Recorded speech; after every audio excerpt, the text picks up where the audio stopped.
medan yang sulit. Banyak lumpur, sehingga banyak motor yang terkena lumpur dan sulit untuk diangkut. Inilah potret masyarakat Kopeang, Sulawesi Barat yang terisolir. Hasil alam mereka pun tak bisa terjual karena akses jalan yang sulit. Bahkan untuk berobat, masyarakat harus berjuang mendapatkan layanan kesehatan. Mogok dikarenakan jalannya susah sehingga kami harus menarik menggunakan tambang ataupun tali agar mobil ini bisa lewat.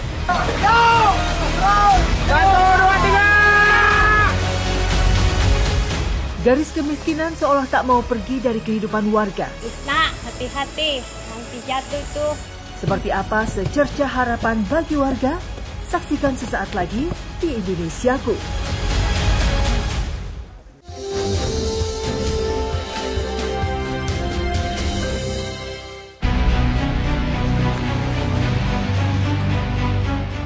Memiliki penduduk kurang lebih 1,5 juta jiwa, Sulawesi Barat didominasi masyarakat desa. Ketimpangan pembangunan membuat warga hidup dalam garis kemiskinan. Perjalanan Indonesiaku kali ini menuju Kecamatan Tapalang, Kabupaten Mamuju, Sulawesi Barat, tepatnya di Desa Kopeang. Jalanan tanah yang licin dan rusak parah membuat ban depan motor yang kami tumpangi beberapa kali tergelincir karena melawan medan yang sangat berat. Sekali dengan titik di mana banyak lumpur, sehingga banyak motor yang terkena lumpur dan sulit untuk diangkut. Bahkan kaki saya saja sulit diangkat, sehingga saya memutuskan untuk turun dari motor dan melanjutkan perjalanan. Dan nantinya saya akan naik kendaraan dari atas. Setelah menempuh perjalanan kurang lebih 10 km, kami terpaksa harus menyeberangi Sungai Taupe. Di tengah perjalanan kami, yang paling riskan adalah kami harus melalui aliran sungai yang mana arusnya ini cukup deras dan kami harus satu persatu melewati rakit, jadi harus berhati-hati.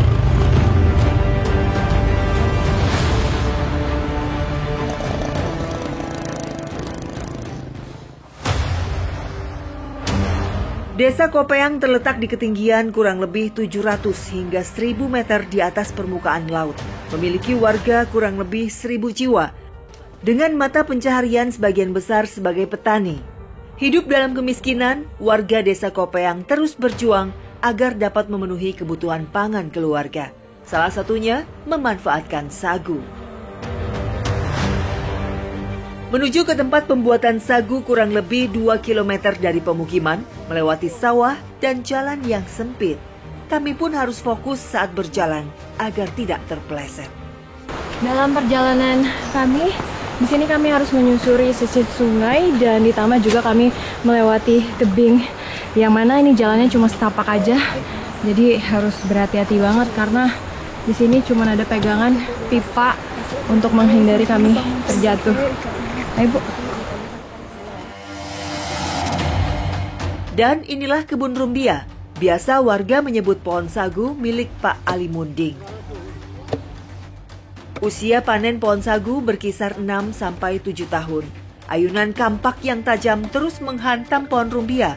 Dan saya pun ingin mencoba merasakan bagaimana menebang pohon rumbia ini.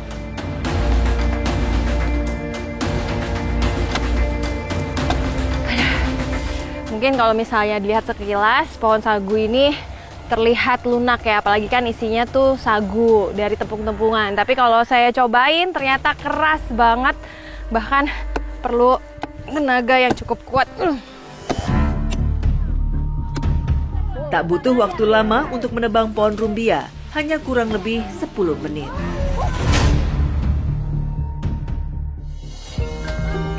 Pohon sagu yang telah ditebang kemudian dibelah menjadi 2 bagian. Lalu daging pohon sagu yang berwarna putih dikeruk dengan menggunakan alat yang terbuat dari bambu. Pukul terus-menerus sampai berbentuk serpihan kecil-kecil. Jadi sebelum diambil airnya terlebih dahulu, sagu ini harus ditumbuk menggunakan alat, ini namanya apa, Bu? Sagu. Ini terlihat sih sepertinya enteng ya, tapi ketika udah menumbuk sagunya, karena sagunya banyak serat, jadi berat dan juga saya juga udah berasa pegel. Setelah terkumpul, serpihan daging sagu dibawa ke penyaring sagu. Serpihan daging sagu kemudian dimasukkan ke dalam penyaringan atau biasa disebut landang, kemudian diremas dengan menggunakan air. Untuk mendapatkan saripati sagu, biasanya warga Kopeang menggunakan kaki untuk menginjak-injak agar pati sagu dan air keluar. Saat belum panen, sebagian warga desa Kopeang harus memutar otak untuk kebutuhan pangan keluarganya. Salah satunya Irawati. Ia membuat sagu menjadi pekerjaan alternatif untuk menambah pundi-pundi keuangan keluarganya yang masih serba sulit. Nah, emang bayarannya berapa, Bu, kalau misalnya jadi buruh sagu gini? Kalau bayaran sih tidak menentukan, dan ada kita dapat dalam per hari 45.000, kadang 30.000, kan kita dapat sagu dibikin 15.000 satu, jadi itulah penghasilan biasa dalam satu hari. Nah, biasanya terus sagunya ini Bu gunakan untuk dijual kah atau untuk kebutuhan harian, Bu? Kadang dijual karena kebutuhan, ada juga untuk dimakan. Ibu sebulannya jadi mendapatkan berapa, Bu? Kalau misalnya per bulan kita kerja macam begini palinglah 200, satu bulan 250.000. Kalau harapan kami ya tentunya terfokus untuk ke jalan, karena kalaupun hasil kami melimpah di sini, kalau jalanan terus begini sangat susah. Tetap hasil kami tidak bisa kami kelola karena orang di sini tidak mampu untuk membeli hasil kebun kami atau hasil sawah kami. Jadi tentu harus keluar. Jadi itulah harapan kami. Hasil perasan saripati sagu mengalir bercampur air ke tempat tampungan yang terbuat dari pelepah rumbia yang sebelumnya telah disediakan. Setelah pati sagu terkumpul, lalu dipindahkan ke dalam keranjang yang terbuat dari daun rumbia. Tujuan menggunakan daun rumbia agar sagu cepat kering dan tahan lama sewaktu disimpan. Satu pohon sagu dapat menghasilkan 50 hingga 450 kg tepung sagu basah. Namun saat pohon rumbia yang semakin menipis, warga kembali terlunta mencari alternatif makanan yang lain. Keadaan ekonomi keluarga yang tak kunjung membaik membuat warga terus berusaha dan berharap pemerintah bersikap adil untuk kesejahteraan warga yang tinggal jauh dari perkotaan.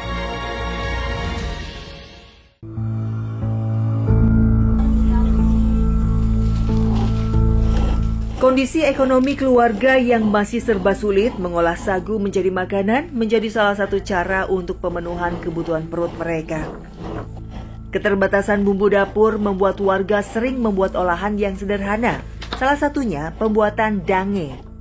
Bahannya cukup sederhana, yaitu sagu, kelapa, dan gula aren. Pertama-tama masukkan sagu ke dalam baskom, kemudian haluskan sagu yang masih berwujud gumpalan. Parut kelapa secukupnya, lalu iris gula menjadi sampai lembut. Setelah semua siap, masukkan parutan kelapa ke dalam sagu, aduk-aduk sampai rata. Langkah selanjutnya, adonan dipanggang di atas wajan yang terbuat dari tanah liat. Kemudian wajan yang kedua diletakkan di atas sagu yang telah dipanggang sebelumnya. Tunggu sampai matang. Setelah kurang lebih 2 menit, saatnya kue dange diangkat dan diberi gula merah, lalu dilipat.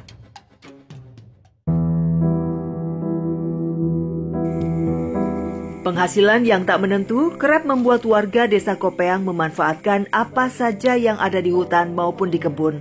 Salah satunya Ibu Juryati. Ibu dari 3 anak ini sering mengolah sagu untuk dijadikan makanan saat simpanan beras sudah menipis. Ibu sendiri kerjaannya sehari-harinya apa, Bu? Petani. Sulit nggak sih Bu di sini menjadi petani di desa Kopeyang? Sulit karena jauh pasar. Jalanan tidak bagus. Tidak cukup, tidak cukup ini penghasilan saya. Kalau ada tetangga, ya pinjam dulu kupinjam tidak cukup penghasilan. Jadi Bu pinjam ke tetangga. Nah, emang pinjamannya itu berupa apa Bu? Apakah sembako kah atau pinjam uang? Ya macam-macam, sembako, uang. Allah Akbar. Bisa kebayang ya. Jadi resikonya menggunakan kendaraan seperti ini, kalau kita tidak berpegangan yang kuat, itu bisa terjatuh.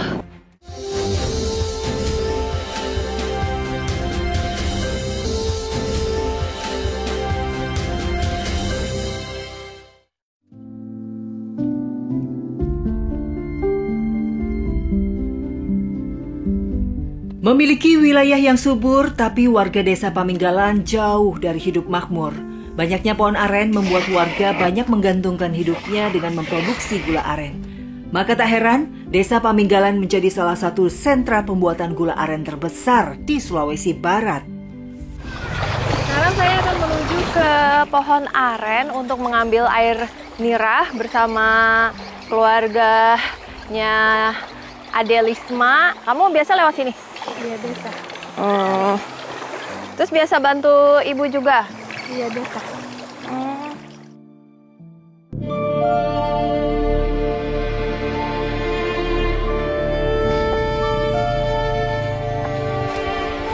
Letak pohon nira yang cukup jauh membuat perjalanan kami cukup melelahkan.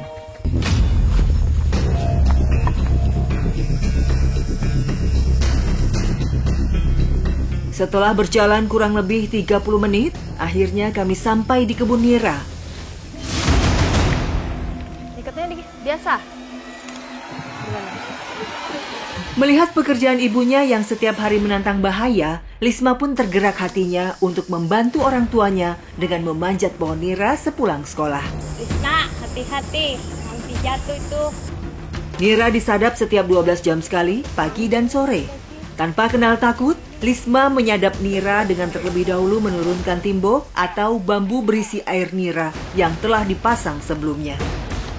Tak kurang dari 5 liter air nira harus diturunkan dengan posisi tumpuan kaki yang kuat agar air nira tidak tumpah. Sebelum turun, Lisma juga harus menyadap nira dengan memasang timbo yang kosong yang telah dipersiapkan sebelumnya. Dalam sehari, 20 liter air nira bisa dikumpulkannya.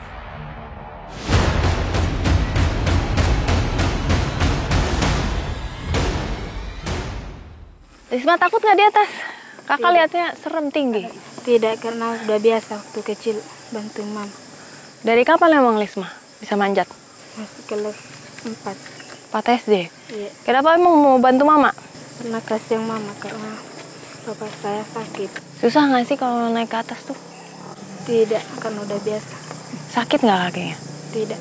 Nah, jadi bisa dibayangkan ya, Lisma nih masih kelas 7 SMP, tapi sudah bantu ibu untuk mengambil air nira semenjak kelas 4 SD. Dan dia harus berlalu lalang melewati tangga yang cuman dibuatnya dari bambu untuk pijakan kakinya. Belum lagi nanti kami harus membawa air nira ini untuk menuju ke desa ya. Nanti bawa ya, gimana? Setelah terkumpul, air nira langsung kami bawa ke tempat pengolahan gula aren.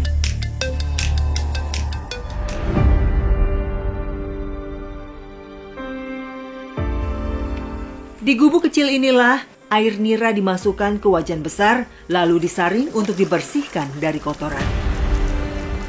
Jadi dikarenakan banyak dedaunan, sehingga saya dan ibu menyaring supaya air nira ini lebih jernih dan juga lebih bersih lagi.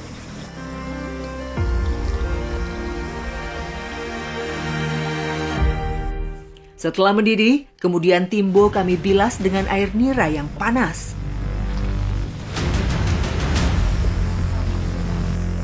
Nah, jadi tujuan untuk mengisi tempat air nira ini agar tidak basi, karena memang tempat ini juga digunakan berulang-ulang untuk pengambilan nira di pohon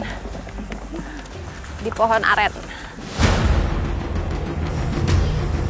Setelah kurang lebih 4 jam, air nira akan keluar buihnya dan diberi sedikit kemiri agar keras dan menambah cita rasa yang gurih. Nah, supaya air nira ini menjadi gula merah, biasanya ibu mencampurkan kemiri, 1 butir kemiri ini ke dalam air niranya.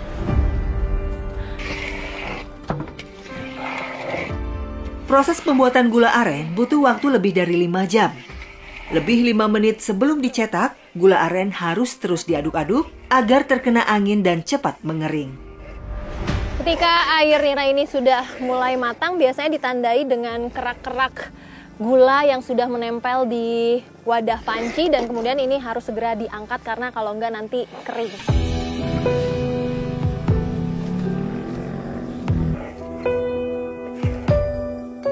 Dalam sehari, Bu Salmiah bisa membuat hingga 18 buah dari 20 liter air nira yang dikumpulkannya.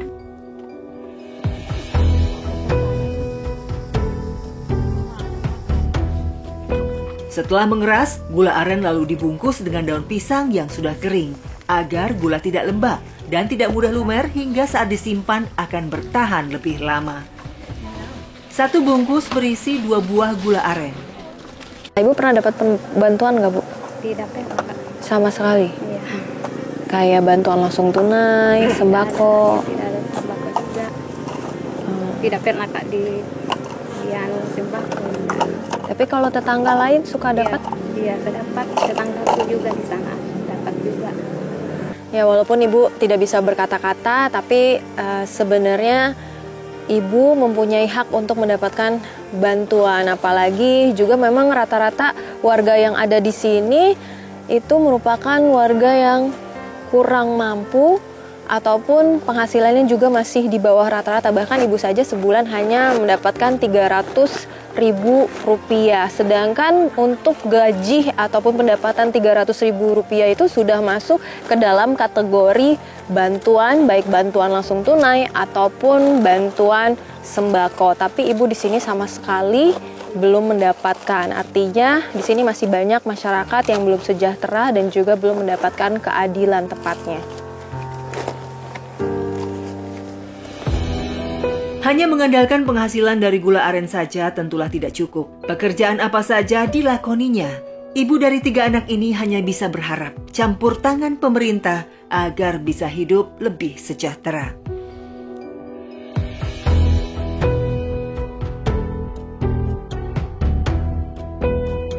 Harga gula di pengepul lokal dipatok Rp12.000. Padahal harga di Makassar bisa mencapai Rp21.000 per kilonya.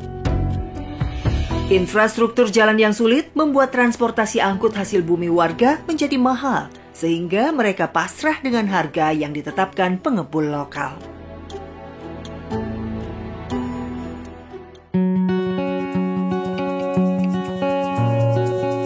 Berstatus desa tertinggal, warga desa Paminggalan berharap memperoleh hak yang sama. Apalagi selama ini mereka hidup serba terbatas, termasuk ketika jatuh sakit.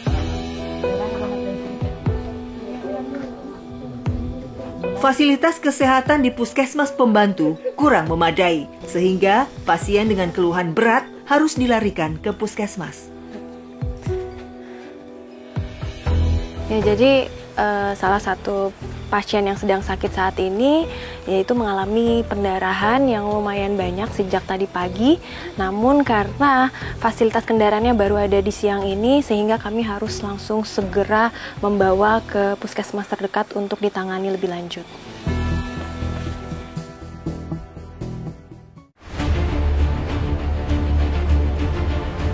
Pasien dengan pendarahan akibat keguguran bahkan harus menahan sakit, menempuh 15 km perjalanan dengan mobil off-road untuk keluar dari desa. Jantung saya berdebar kencang karena medan ini sangat menantang. Tentu, melewati sungai bukannya tidak berbahaya. Air bah bisa saja datang secara tiba-tiba. Jadi bisa kebayang ya, nganterin orang sakit, tapi kami harus menggunakan mobil seperti ini, ditambah lagi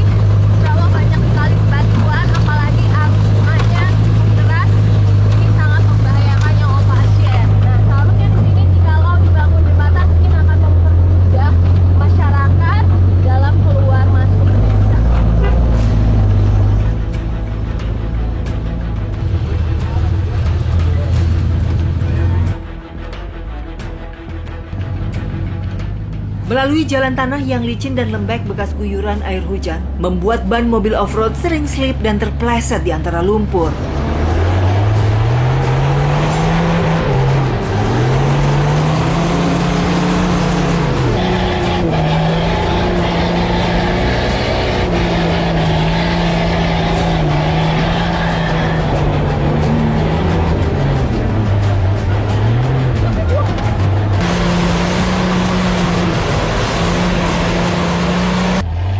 Memang terasa sulit, bisa dibayangkan perjuangan bapak pengemudi. Ia harus menjaga keselamatan pasien dan penumpang lain untuk keluar masuk desa.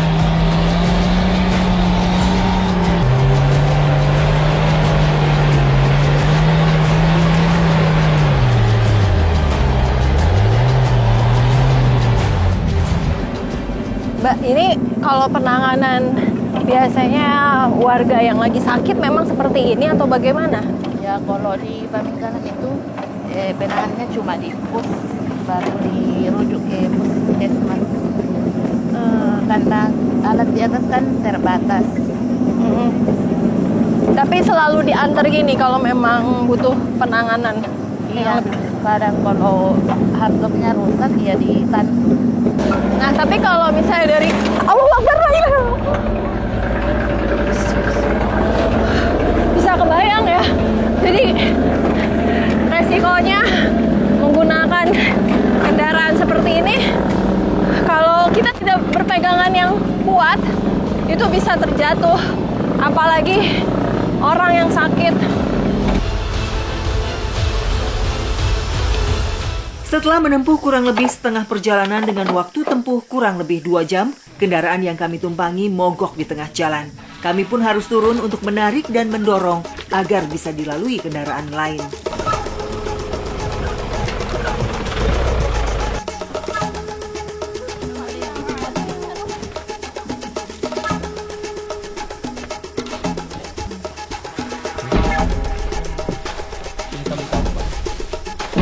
Ayo, 1, 2, 3. Pasien tadi sudah pindah, tetapi mobil yang tadi kami tempatin atau kami tumpangi mogok dikarenakan jalanannya susah, sehingga kami harus menarik menggunakan tambang ataupun tali agar mobil ini bisa lewat.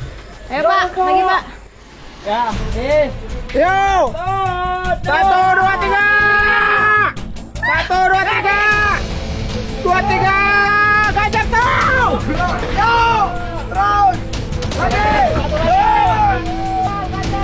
Gajar. 2, 3. Dengan semangat dan kekompakan, kami terus berusaha agar hardtop segera bebas dari tanjakan. Setelah kurang lebih 20 menit, akhirnya hardtop berhasil kami tarik dan kami pinggirkan. Namun sayang, meskipun terus dicoba untuk di-starter, tapi tetap tidak hidup juga.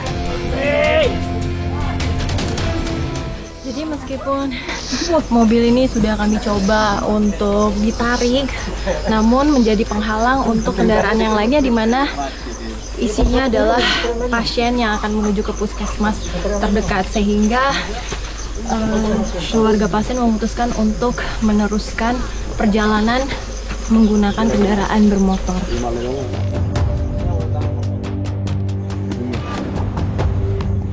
Beruntung di sini ada kendaraan roda 2 yang lewat, sehingga pasien bisa langsung dilarikan ke puskesmas. Semoga saja pasien segera dapat ditangani dan segera diberikan kesembuhan.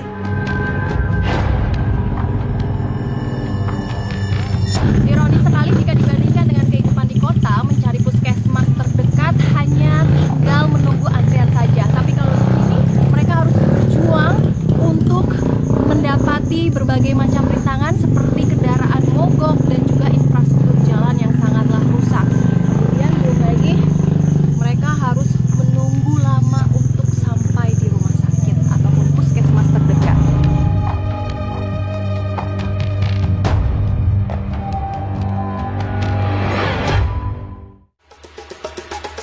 Inilah Desa Panggalo. Tanah yang subur ternyata tak mampu membuat warganya sejahtera. Sebagian besar masih hidup di bawah garis kemiskinan. Mereka menggantungkan hidupnya dari hasil kopi, kakao, nilam, dan cengkeh.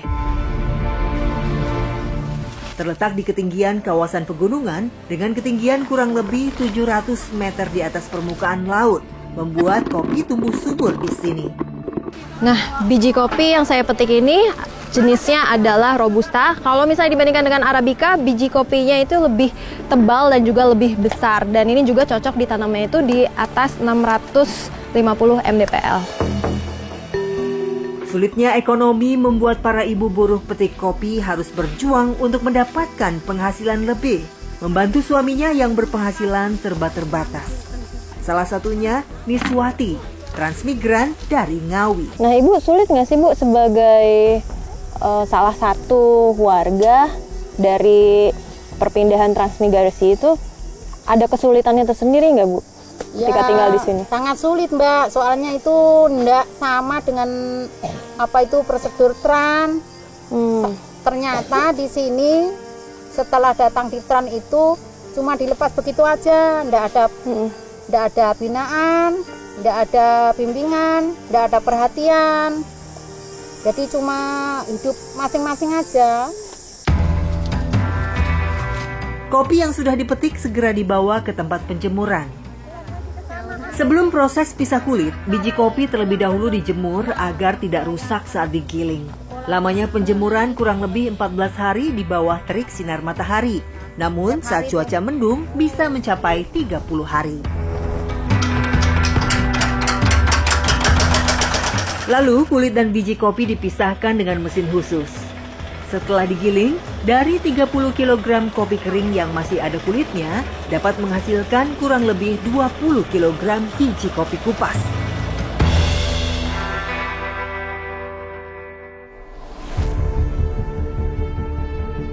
Desa Panggalo adalah desa yang terletak di ujung timur Kecamatan Ulung Manda. Memiliki kurang lebih 1.000 jiwa dengan pendapatan warga rata-rata Rp300.000 per bulannya. Selain kopi, masyarakat desa mengandalkan rezeki dari hasil minyak nilam. Setelah berjalan kurang lebih 20 menit, akhirnya kami sampai di kebun nilam. Lahan seluas 1 hektar ini milik Ibu Kini. Setelah 6 bulan tanam, nilam dapat dipanen. Dan setelah itu, setiap tahun bisa dipanen 4 kali. Beratnya tantangan kehidupan tak membuat buruh patah semangat. Salah satunya Ibu Badiah. Sebagai buruh serabutan, semua pekerjaan ia lakukan demi nafkah keluarga. Berapa, Bu, penghasilan yang Ibu dapatkan dari ngeburu ini? Kalau setengah hari itu 30.000. Kalau satu hari 70.000, tapi tidak cukup dipembelikan gula, beras, anak empat mau dibiayai sekolah, tapi tidak cukup. Berarti penghasilan Ibu dalam sebulan berapa? Kan ini nggak terus-terusan panen, Bu? 150.000 sebulan. 150? Iya. Nah, terus buat menuhin kebutuhan anak di rumah gimana kalau nggak cukup? Pergi ke warung beri utang. Juga tetangga. Ngutang jadinya? Sampai sekarang Ibu masih punya utang nggak, Bu? Iya, punya utang juga di warung. Banyak? Iya, banyak. Belum dibayar. Mungkin ada setengah juta. Ada setengah juta, Bu. Nah, ini adalah salah satu perjuangan Ibu ketika bekerja hanya untuk membiayai kebutuhan keluarga. Ditambah anaknya yang masih 8 bulan ini juga harus ikut dikarenakan di rumah tidak ada yang jaga. Dan seperti inilah keadaannya ketika anaknya sedang nangis. Ya, tapi mau gimana, Ibu tetap harus kerja untuk memenuhi kebutuhan hidup keluarga. Begitulah faktanya. Bekerja sebagai buruh petik nilam dari jam 7 pagi hingga jam 4 sore. Dibayar Rp70.000. Namun pekerjaan itu tidak selalu ada. Semua daun nilam yang terkumpul di dalam karung lalu dipanggul ke tempat penjemuran yang letaknya tak jauh dari kebun.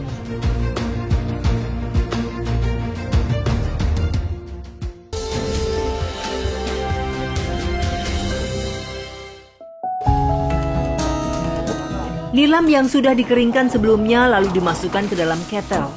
Hanya terdapat satu penyulingan dengan kapasitas 1.500 kg daun nilam. Desa Panggalo hanya terdapat satu kettle penyulingan. Padahal kurang lebih 10 hektar tanaman nilam ditanam di sini. Minimnya tempat penyulingan membuat nilam sering berjamur dan kadaluarsa. Akibatnya, petani sering mengalami kerugian. Warga hanya berharap kepada pemerintah untuk diberikan modal membangun ketel agar saat panen tiba, nilam mereka bisa disuling. Jadi tujuan untuk mengencangkan kuncian tutupan dari wadah ini adalah supaya uap dari minyak nilamnya itu tidak keluar sehingga yang dihasilkan semakin banyak. Minyak atsiri yang diperoleh dari penyulingan tanaman nilam disebut minyak nilam. Minyak nilam ini menjadi salah satu bahan dalam industri pewangi dan kosmetik. Harapan saya dari sini ke depan bagaimana caranya nilam ini bisa naik harganya. Pemerintah bisa melihatlah warganya yang susah, apalagi di sini kan pegunungan. Bagaimanapun pemerintah coba dicarikan jalan untuk kita warga yang pegunungan, khususnya dari petani nilam. Harga minyak nilam di pengepul dipatok Rp380.000. Namun sayang, harga yang tidak stabil membuat petani nilam sering mengalami kerugian. Warga kini menantikan campur tangan pemerintah untuk menata aturan harga minyak nilam agar perekonomian warga berangsur membaik.